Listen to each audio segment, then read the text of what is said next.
अस्सलाम वालेकुम। उम्मीद है आप सब खैरियत से होंगे। आज मैं आपके साथ शेयर करूँगी बहुत ही मज़ेदार दाल की रेसिपी बिल्कुल नए तरीके से बहुत मज़े की बनती है। सिंपल से मसालों से तैयार होगी और इंशाल्लाह आपको बहुत पसंद आएगी। इसको बनाना बहुत आसान है।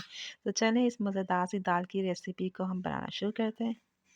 ये मैंने मसूर की दाल ली है और खाली हम ये मसूर की दाल पकाएंगे। बहुत ही हेल्दी होती है और जब इसका छिलका इसके ऊपर होता है ना तो ये ब्राउन कलर की होती है। इसके छिलका जब हम इसको उतार देते हैं ना तो ये अंदर से इस तरह की रेड कलर की निकलती है। ये मैंने तकरीबन ली है एक पाव से बहुत दाल बन जाती है। कम से कम 5 से 6 अफराद तो इसको खा लेंगे।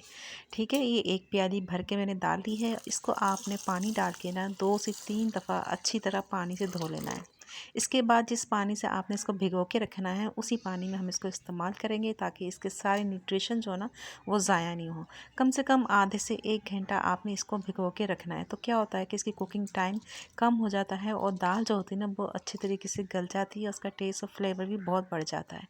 तो ये देखिए मैंने दाल भिगो दी अच्छी तरह धोने के बाद इसको मैं रख दूँगी और इसमें मैं एक ख़ास चीज़ डाल रही हूँ। आपको पता है कि सर्दियों का मौसम में फ़्रेश फ़्रेश सब्ज़ियाँ आई हुई हैं और सेहत के लिए बहुत ही अच्छी होती हैं। तो आई हुई है कच्ची हल्दी, सुपर फूड है ये। इसको अपने खानों में ज़्यादा से ज़्यादा इस्तेमाल करें और जब तक ये फ्रेश आ रही ना इसका आप जो है ना ताज़ा ताज़ा हल्दी इसी को इस्तेमाल करें। तो इसमें मैं डालूँगी हल्दी। बड़ा खूबसूरत सा इसका कलर आएगा और इसका टेस्ट और फ्लेवर भी इस दाल में बड़ा ज़बरदस्त सा आएगा। तकरीबन मैंने 2 इंच अदरक हल्दी का जो है ना ये टुकड़ा लिया। इसके छिलका उतार के इसकी मिट्टी होती है अच्छी से धो के मैंने इसको बिल्कुल बारीक कूट लिया। फिर मैंने एक कढ़ाई ले ली और इसमें डाला है मैंने पानी।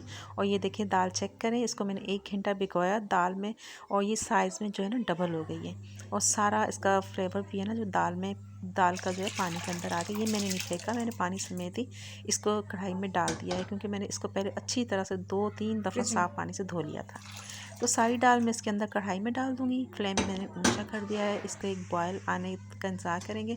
साथ में इसमें शामिल करूँगी कुछ स्पाइसेस। अब ये जो मैंने आपको हल्दी दिखाई थी ना ये 1 टेबलस्पून मैंने भर के इसके अंदर डाल दी। आपको ज़्यादा लग रही होगी लेकिन ये ज़्यादा नहीं है क्योंकि जब ड्राई होती है सूख जाती है तो तकरीबन हाफ़ टी स्पून के करीब हो जाएगी। अच्छा, इसमें डाल दी है मैंने पिसी हुई लाल मिर्चें 1 टेबलस्पून ऐड की है। आप जो है मिर्चें जो है ना अभी मैं हाथ रोक के थोड़ी कम इस्तेमाल की हैं। क्यों, इसकी वजह मैं आपको आगे बताऊंगी। नमक डाल दिया है मैंने 1 टेबलस्पून। टेस्ट के अकॉर्डिंग आपने डालना है, कम या ज़्यादा हो वो बाद में एडजस्ट कर सकते हैं। ढक्कन मैंने रख दिया है। इसको आपने फुल कवर नहीं करना ताकि इसका बॉयल आ जाए। फिर आपने इसको पकाना है 15-20 मिनट लगता है। दाल अगर आपने भिगोई भी ना तो ये बड़ी आसानी से गल जाती है। बीच बीच में आपने चम्मच चलाते रहना है इसको अच्छी तरीके से। मैं इस तरीके से चम्मच चलाती रही हूँ ताकि ये अच्छी तरीके से ये ऊपर नीचे ही हो और ये गल जाए सही तरीके से। फिर आप देखेंगे अगर ये खड़ी खड़ी है तो आप इसमें थोड़ा पानी और ऐड कर दें, लेकिन आपने ख्याल रखना है पानी आपने ठंडा ऐड नहीं करना। नीम गर्म करके आपने इसमें पानी ऐड करना है क्योंकि पानी बहुत जज़्ब करती है और इसको हमने ज़रा पतला रखना है और ये ठंडा होने के बाद भी गाढ़ी होती है। इस चीज़ का आपने ख्याल रखना है। ये दाल पतली अच्छी लगेगी। तो ये अभी थोड़ी सी और खड़ी खड़ी नज़र आ रही थी मुझे तो मैंने थोड़ा सा गर्म पानी जो है ना 1 गिलास के करीब इसमें और ऐड कर दिया है। इसको मैं पकाऊंगी थोड़ी देर और 5-10 मिनट। फिर मैं इसको चेक करती हूँ और मैं आपको इसको दिखाऊंगी। अब मैं इसको कवर कर दूँगी।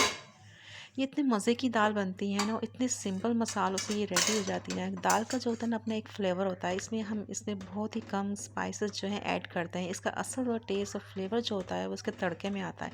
सारी चीज़ें मैं तड़के में ऐड करूँगी। उससे इतना ज़बरदस्त इसका टेस्ट हो जाएगा ना दाल का कि आपको खाने का मज़ा आ जाएगा।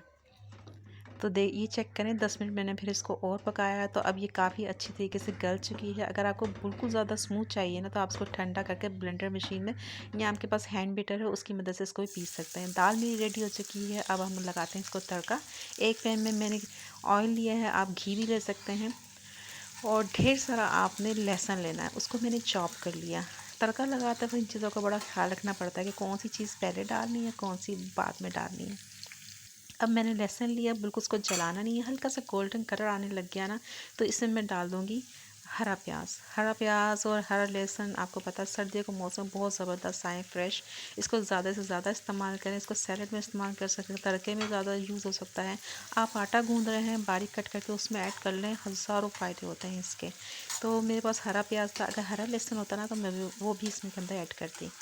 तो इसको भी हम थोड़ी देर इस तरह से मिक्स करेंगे। ब्राउन कलर नहीं देना है, हल्का सा गोल्डन कलर करना है इसको। और इतनी ज़बरदस्त खुशबू आ रही है ना हरे लहसुन की इसमें। अब इसमें मैं डाल दूँगी जो रेड चिली होती है ना, ये वाली, इसीलिए मैंने इसमें जो दाल में ना थोड़ी मिर्ची कम ऐड की थी। इसके साथ जब आप खाएंगे ना तो आपको मज़ा आ जाएगा। थोड़ी देर ऑयल में इसको भी हम अच्छी तरीके से इस तरीके से फ्राई कर लेंगे। तो ये देखिए कितना ज़बरदस्त सा तड़का रेडी हो रहा है और उसकी इतनी ज़बरदस्त सी खुशबू आ रही है। अब मैंने इसमें ऐड कर दिया साथ ही 1 टेबलस्पून भर के साबुत ज़ीरा। सबसे आखिर में हमने ज़ीरा डालना है ताकि ये बिल्कुल जल ना जाए। तड़का हो रहा है हमारा रेडी। अब हम इसको डाल देंगे दाल में। इसको आप खाएं गर्मा गर्म चपाती के साथ या बॉयल राइस के साथ, तो बहुत ही ज़्यादा मज़े की लगती है ये। गरम दाल करके आपने इस पर गर्म गर्म तड़का लगाना है। ऊपर से आप डालें हरी मिर्चें और हरा धनिया। इतनी टेस्टी, इतनी आसान और सिंपल से बनने वाली रेसिपी है। इसको ट्राई ज़रूर कीजिएगा और आपको कैसी लगती है मुझे कमेंट करके ज़रूर बताइएगा। ये बहुत मज़े की टेस्टी बनती है और इसको बनाना भी बहुत ही आसान है। अगर आपको मेरी ये रेसिपी अच्छी लगी तो इसको लाइक ज़रूर कीजिएगा, शेयर कीजिएगा, मेरे चैनल को भी सब्सक्राइब कीजिएगा, क्योंकि मैं इसी तरह की सिंपल मज़े की और आसान रेसिपी आपके साथ शेयर करती हूँ। और इजाज़त दीजिए, फिर मिलेंगे, तब तक के लिए अल्लाह हाफिज़।